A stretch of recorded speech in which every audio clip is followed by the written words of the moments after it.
Amelia terjatuh kembali ke sofa dengan linglung saat tangannya gemetar. Keraguannya masa lalunya telah membutakannya dari pentingnya Andre, dan ketika dia akhirnya sadar, semuanya sudah terlambat. Kenyataannya, Amelia tidak menyangka bahwa apa yang disebutnya kebutuhan akan membuat Andre mengerti apa yang sebenarnya dia rasakan. Dia akhirnya mengerti siapa yang sebenarnya dia butuhkan, siapa yang dia hargai, dan siapa yang harus dia lindungi. Kamu pasti sangat bahagia di dalam hati. Amelia memohon agar kamu menerimanya kembali. Bonita menarik tangannya dengan malu-malu saat mereka meninggalkan hotel. Bagiku, dia sudah tidak berarti apa-apa. Amelia sepertinya tidak akan menyerah. Kalau begitu aku minta maaf. Aku mungkin tidak pandai dalam hal lain, tapi aku sangat keras kepala. Begitu aku mengambil keputusan, aku tidak akan pernah kembali lagi, kata Andre dengan serius. Ayo pergi, aku akan mengantarmu pulang. Wajah Bonita sedikit memerah, tapi tidak jelas apakah itu karena pencahayaannya, atau karena dia memahami makna yang lebih dalam dari kata-kata Andre. Keduanya tidak mengucapkan sepatah kata pun saat mengemudi. Namun, di tengah jalan, Andre menerima panggilan telepon dari Alexa. Kak, mulai sekarang, jangan sebarkan informasiku pada orang yang tidak ada hubungannya denganku. Bahkan jika aku tidak memberitahunya, dia akan mendapatkannya dari orang lain.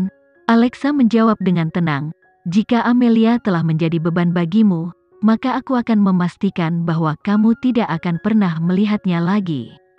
Kak, aku akan menangani masalah ini sendiri, jawab Andre dengan percaya diri. Kamu tidak perlu melakukan apapun. Lagi pula, kamu pernah berhubungan baik dengannya.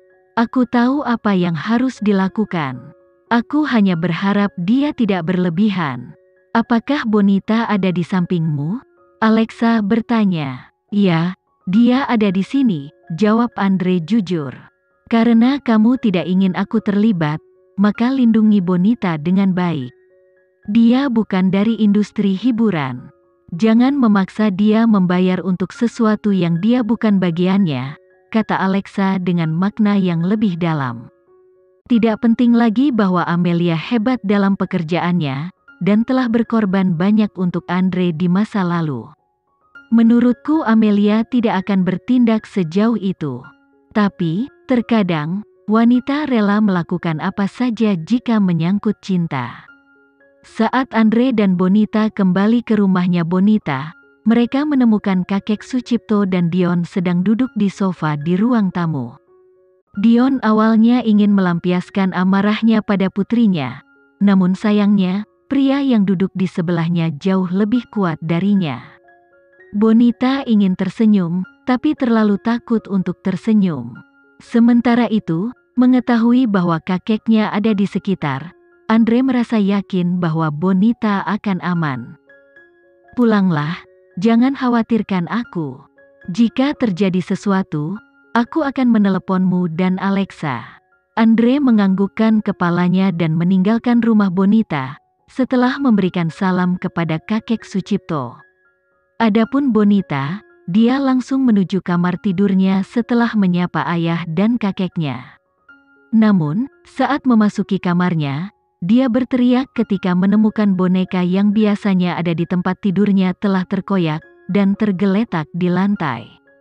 Sedangkan untuk pakaian di lemari pakaiannya, semuanya dipotong-potong dengan gunting. Ketika dia membuka lemari sepatunya, dia menemukan pecahan kaca tertinggal di sepatunya. Dan ketika dia melihat tas tangannya, tas itu penuh dengan pisau. Api di dalam dirinya mendidih. Reaksi pertamanya adalah pergi mencari Laura, tapi saat dia sampai di ambang pintu, dia ingat apa yang dikatakan Alexa. Dia telah memberitahunya bahwa apapun yang terjadi, dia tidak boleh bertindak sendiri. Jadi, Bonita segera menelepon Alexa dan menjelaskan semua yang terjadi secara detail. Bonita, meskipun ini pasti ada hubungannya dengan Laura, itu mungkin bukan sepenuhnya idenya. Lagi pula, tanpa dukungan ayahmu, ada beberapa hal yang Alexa tidak perlu jelaskan secara detail, Bonita sudah mengetahuinya. Tapi, dia merasa cukup beruntung mendapat dukungan dari Alexa. Kalau begitu, apa yang harus aku lakukan? Jangan terlalu mempermasalahkannya. Diam-diam beritahu kakekmu apa yang telah terjadi. Ini lebih baik daripada menyulut perang sendirian. Bonita, kamu harus ingat, semua yang kamu lakukan adalah untuk melindungi dirimu sendiri. Kamu harus benar-benar mendapatkan manfaat dari apa yang kamu lakukan. Setelah kamu merebut kekuasaan, kamu dapat melindungi dirimu sendiri dan orang-orang di sekitarmu. Saya mengerti. Terima kasih, Kak Alexa. Bonita segera memahami kata-kata Alexa. Jadi, dia tidak melakukan apapun sampai larut malam ketika dia menelepon kakeknya. Kakek, bisakah kamu naik ke kamarku sebentar? Ada apa? Bukankah kita berdua satu rumah? Kenapa kamu meneleponku? Kakek, jangan biarkan ayah tahu aku sedang berbicara denganmu. Tolong. Mendengar permohonan Bonita, kakeknya bangkit dan berjalan ke kamar Bonita. Begitu dia melihat kekacauan di lantai, wajahnya memerah karena marah. Kakek, tolong jangan marah dulu. Bonita menarik kakeknya untuk duduk di sofa. Izinkan saya mengatakan beberapa hal dulu. Saat dia berbicara, dia mengeluarkan laporan medis dari kunjungan sebelumnya ke rumah sakit.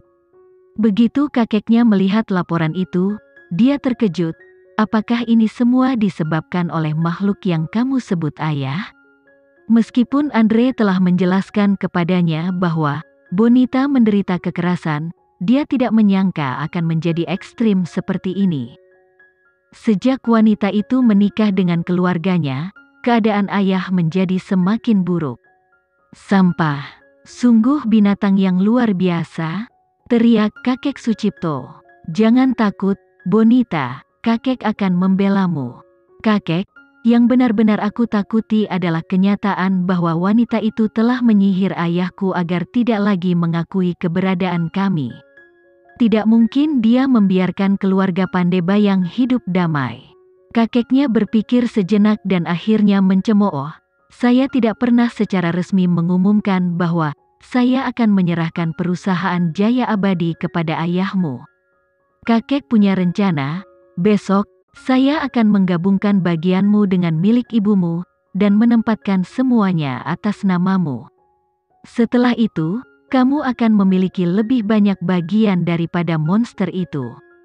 Adapun seluruh rumah ini, kakek juga akan memberikannya padamu.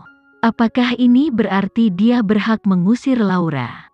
Selama 2 hari berikutnya, Pianis secara resmi selesai tayang di bioskop, dan menutup musim dengan penjualan tiket hampir 2 miliar. Dengan hasil ini, Alexa menunjukkan dominasinya di box office.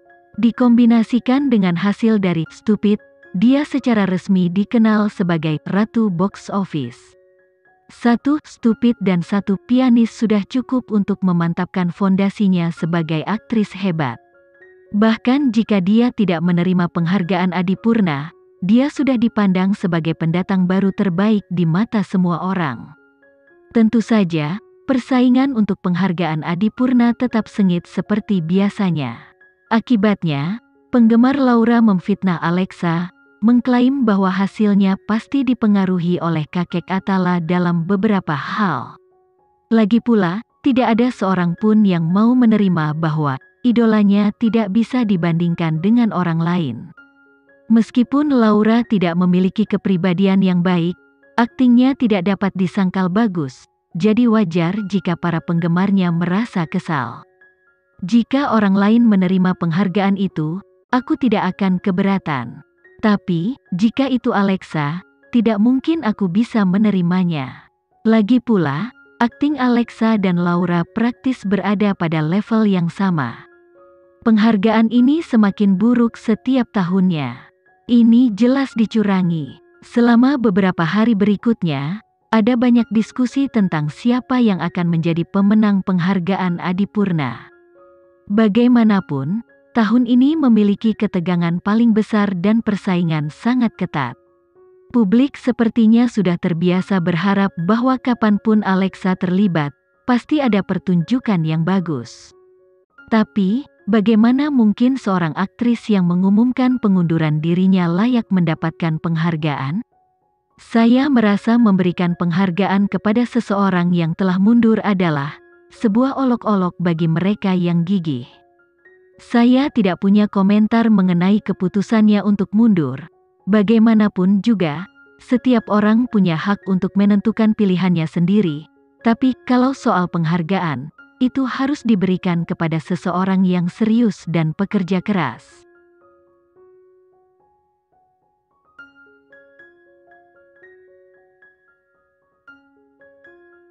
Sekian dulu ya video kali ini, kita lanjutkan lagi videonya di lain waktu. Oh iya, bagaimana menurut kalian? Semoga bisa sedikit menghibur kalian semua. Untuk teman-teman yang baru nonton, jangan lupa subscribe ya, hehehe. Dan kalau teman-teman ada yang ingin gabung langganan, bisa langsung gabung saja untuk dapat fitur yang menarik dan sedikit membantu Mimin. Terima kasih banyak sudah menonton, sampai jumpa lagi, bye.